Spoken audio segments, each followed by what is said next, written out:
Hello, my lovelies. Welcome to another episode of DJ Force 10 in Conversation, number 101.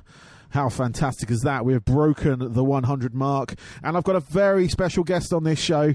It is Geoff Downes. He is a keyboard player extraordinaire. He plays in such bands as the Buggles. If you remember, Video Killed the Radio Star. He also plays in Yes, and he also plays in Asia.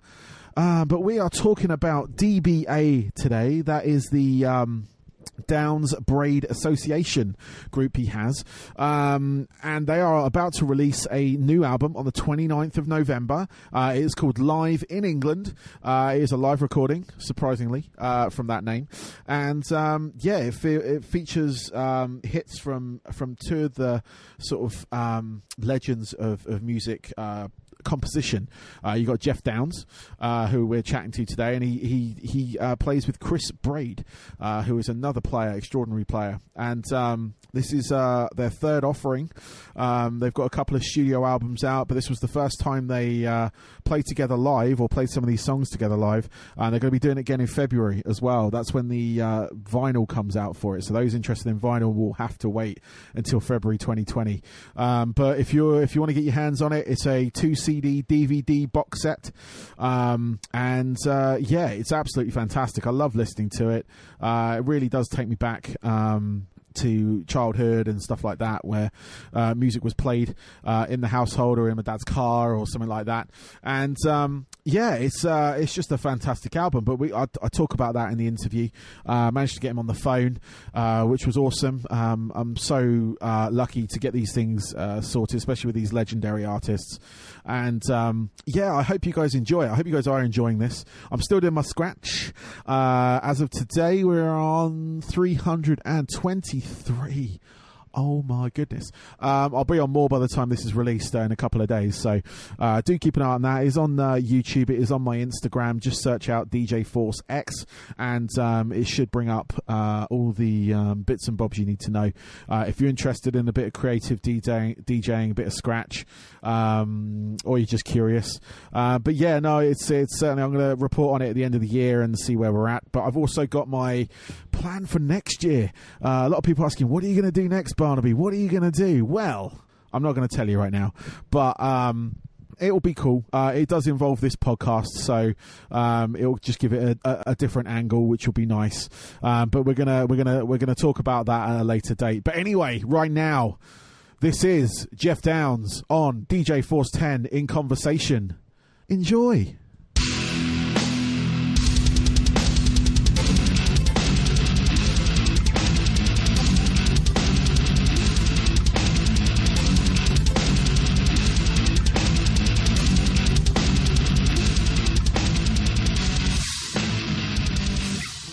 So, Geoff, thank you very much for doing the show, first and foremost. No problem at all. I really appreciate nice it. No, it's absolutely, my pleasure. I'm going to say that because it's, I've been a fan of your music for a while. Some of the stuff I actually wasn't aware that you were part of. Initially. Okay. Yeah, a bit of a checkered past. A little bit. I was doing a little digging, and after I got the opportunity from Sharon, she sent me the Downes Braid Association radio track initially. And then since the album, the Live in England, good. Which you've got coming out at the end of November. That's right, November 29th, I think. Yeah, and it's a 2 CD and DVD box set. Is that correct? Indeed, yeah. Yeah, cool. And that's the live performance you had back in, was it 2018? So I've got it about a year ago. Yeah, it was last September. So over a year ago. Excellent. Yeah, it was a great gig. We really enjoyed it, and I'm glad we managed to capture the event, because it's we had a chance of using material from all three albums that we've done together. So it was really good. No, I mean, like I've listened through the album, and it did sound like an absolutely amazing event.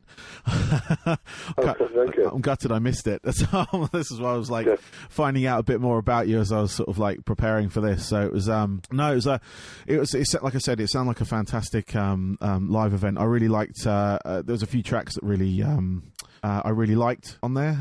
You got Machinery of Fate, which I really enjoyed. Yeah, that was from the second album. Yeah, I mean, we were lucky because we had some great musicians with us as well to complement the whole thing. And, we had David Longdon from Big Big Trade who joined us, and Andy Hodge, the bass player, played on the last album. It was Dave Colquhoun, the guitarist. So it was a really good night, and I think it was very much a kind of musicians get together, which is great. Yeah, no, it definitely sounded that way. It was a. I was listening to it. My wife says it's like a big jam session. Yeah. Just these guys playing through various like back catalogue classics. And I had to agree with her really, because that's exactly what it sounded like. We had it on in the house, so it was really enjoyable. Right, yeah. And I'm glad that you like it. Yeah, no, I'm looking forward. I'm actually probably going to pick up the vinyl version of it. I know that doesn't come out until February, but well, the thing is that both Chris and I are big vinyl fans, and all three albums in the past have been available on vinyl, because I think that the way that the albums were written, they were written in a kind of sequence, like the old ways that people used to put albums together. Yeah, and I think quite a bit of that has been lost these days, whereby people just sort of jump around from track to track, which you couldn't do in the vinyl days. You drop the stylus at the top of the album, and you listen to the whole thing. And I think that in many ways that is really. It's a bit like, where if you listen to a piece of classical music, you don't suddenly just sort of jump in halfway through the third movement and then jump back to the front of the thing. You listen to it as a whole. And I think that's what Chris and I were trying to get across was, we were making an album, not just a collection of songs. Yeah, no, definitely. I mean, I'm a big vinyl fan myself, so that is definitely something that is missing, especially on the more modern albums. Like they're more of just a collection of single tracks rather than a story of people just download the track that they've heard, the MP3 or whatever, or MP4.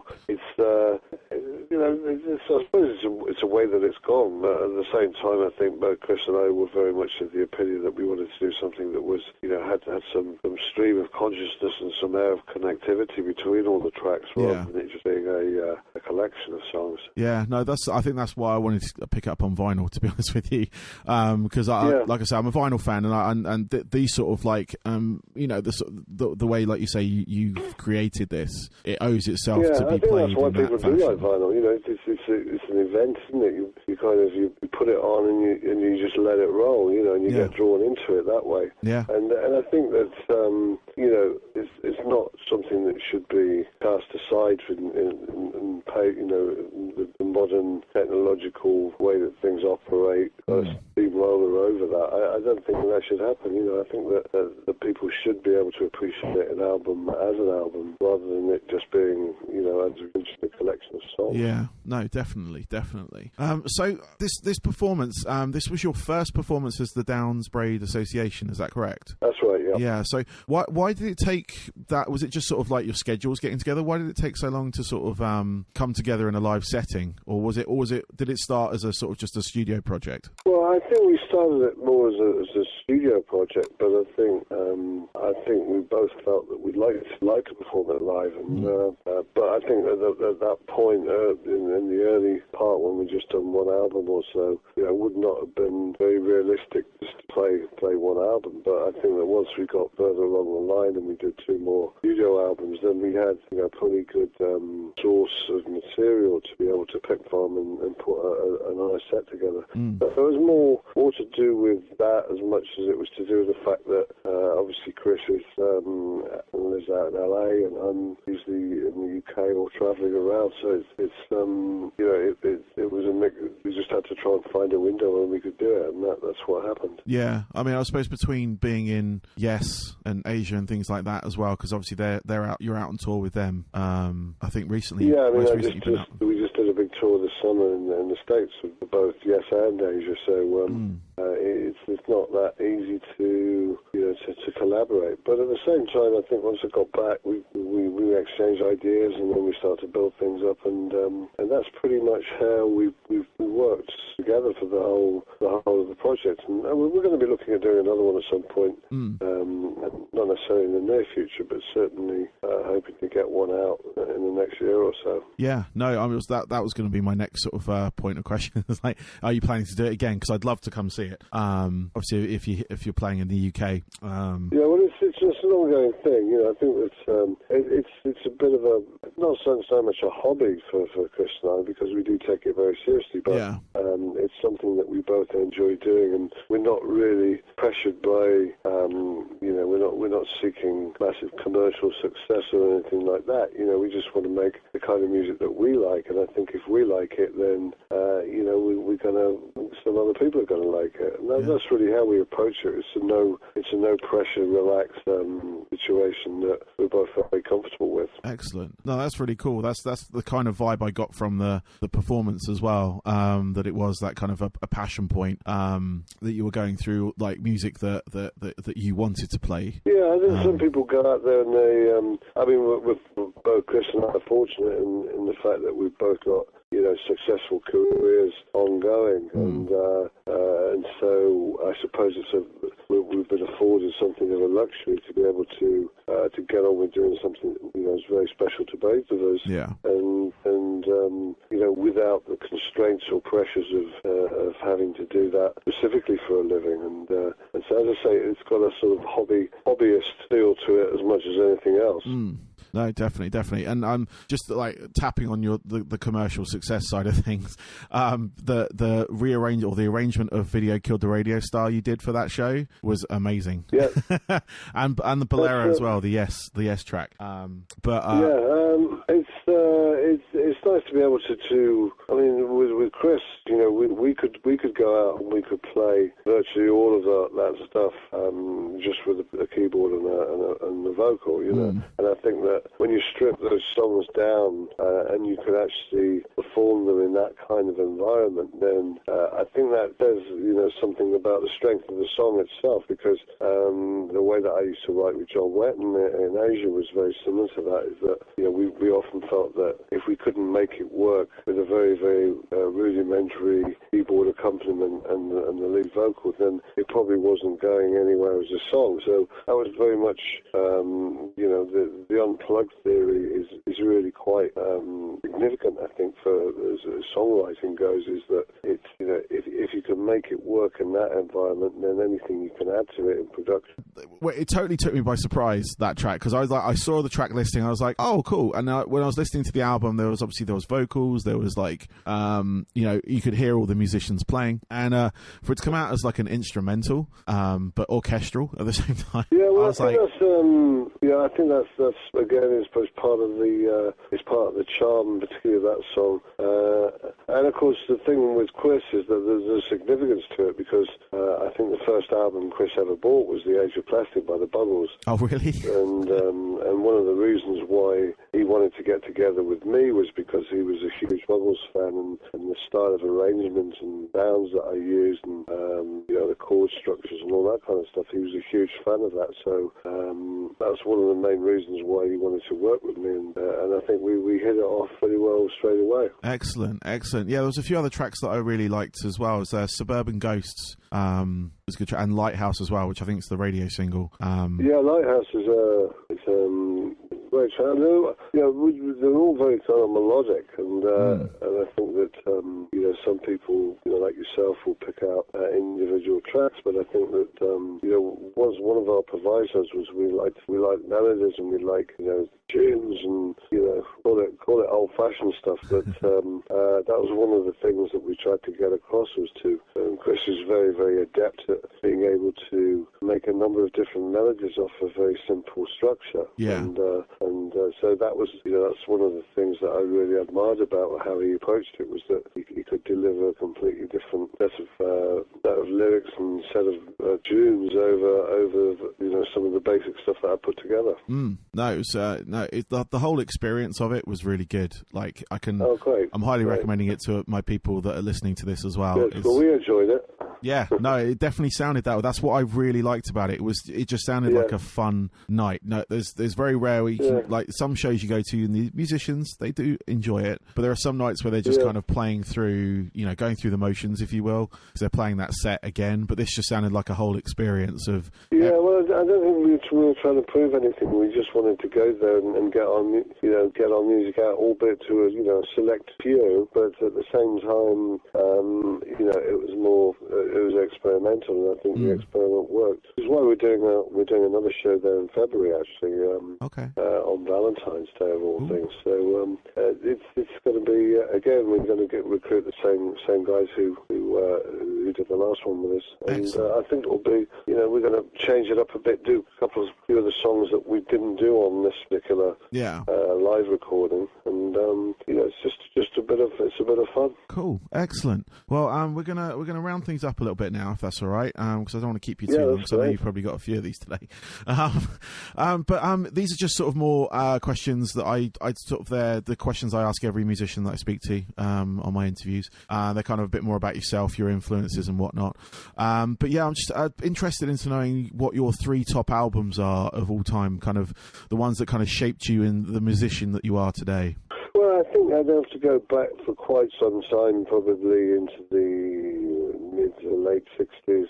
I think Procol Harum were a huge influence, and the Nice. I think most of my influence came from that period whereby bands suddenly started to have a keyboard-driven element into it, whereas before, even the Beatles were very, very guitar-oriented, albeit they did have, the keyboard parts come in. But when I saw bands like Procol Harum and the Nice and King Crimson starting to come through, all of those bands had a big influence on me because they were very, very keyboard-oriented. Cool. And one of the big albums that I always cite as being probably my favourite album of all time was The Land of Grey and Pink by Caravan, which really was to me the ultimate keyboard-driven album of that era. So I definitely cite that one.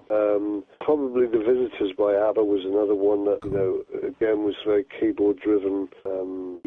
Benny Anderson was a brilliant orchestrator. And if people listen to some of the stuff below beneath the surface, it's actually quite progressive. There's quite a prog element in ABBA's music, which is underpinning the whole thing. And I think some people might miss that and just dismiss it as straight pop music. So that would certainly be up there in my book. Third album, I'm not sure. Maybe possibly. Got me there. Maybe Marvin Gaye, What's Going On? Okay, album. Cool. Yeah. Because I think that he was probably one of the most emotional singers that they've been. Fleetwood Mac. I love Stevie Nicks. Yeah. All sorts of. I like music from all genres. And cool. So it's very hard to make that decision, but I've given you 3 albums there that would certainly be up there. No, definitely. I'm going to check out the ABBA album because I don't think I've listened to that. I know about obviously Marvin Gaye's What's Going On, and you're the first one that's ever mentioned Caravan. Right, okay. I'm aware of the band, but I'm going to check out Graham Pink again. Yeah, check out Caravan. Yeah, no, definitely. 9 Feet Underground is the big long track, and it's effectively just a Hammond organ solo nearly all the way through, but it's so well structured that but they're all very kind of keyboardy albums. Cool. And that's really my thing. Yeah, no, I have a sort of similar thing with my influences because I'm a DJ, radio DJ right now. But what kind of rock, classic rock or modern stuff? A bit of everything on that front. It's on a rock station, the radio show itself. But my background as a DJ is I'm a scratch DJ as well, which is more like the performing side of things. So it's sort of manipulating sounds on records and stuff and making them work with music and whatnot. But it's the same thing with some of my influential albums. You're sort of moving into the creative DJ role. Yes, yeah, exactly that. Right. And it the same sort of thing. I've got like highly out like albums that influence me that have a DJ sound on it or a DJ on it, and that's what it's the same sort of thing with you with the keyboards. I was just sort of like, so it's the same path, but obviously a bit more like into that DJ well, I mean, side of things. A lot of dance music that came out was they all started using old analog keyboards and that sort of stuff. The analog keyboards took a massive resurgence when particularly the Ibiza kind of dance music came up. Yep, definitely. Because a lot of the DJs were using analog keyboards to generate the rhythms and the sounds and all that sort of stuff. Yeah. So all those old keyboards from the 70s and early 80s made a huge comeback and sort of tripled in price. They did. Yes, they did. Yeah. And I sold a lot of mine, so I was making. There you go. It happens. What are your hobbies away from music? Obviously, I know that this sort of project was more of a hobby base for you, but do you have anything else away from music that you do to unwind? Yeah, I do like travelling, and even though I do a lot of it on the road, I like to travel outside and look at places that I've never had a chance to look at. When you're on tour, you've got no chance to look at these places. Yeah. So I enjoy that. I'm very much into my computers and tinkering around. I've got quite a lot of Macs, so cool. I try and keep those all pristine and up to date. And I'm a big sports fan, so I've got a season ticket at Cardiff City of all places. Oh, cool. And that's just my kind of hobbies are as much time as I can get off the road. I'll spend doing other things. Excellent. And finally, where's the best place to reach out and find out about DBA and your general projects? Well, I think I've got my own website, geoffdowes.com. Obviously, the Yes World site covers a lot of Yes, so they'll find out what's going on there. Originalasia.com follows the Asia stuff. Cool. And DBA has its own website called, and Twitter account called Real DBA. Oh, cool. So it's Cherry Red is also the distributor of the of all the DBA products. We have our own kind of internal label there on the esoteric label. So any one of those sources has generally got some info going on about DBA. Excellent. Cool. Well, Geoff, thank you very much. Okay, nice to meet you, Barnaby. Have a good rest of your day. Excellent. All right, thanks to you. Cheers, buddy. Thank you, mate. Bye-bye. Bye now. Bye.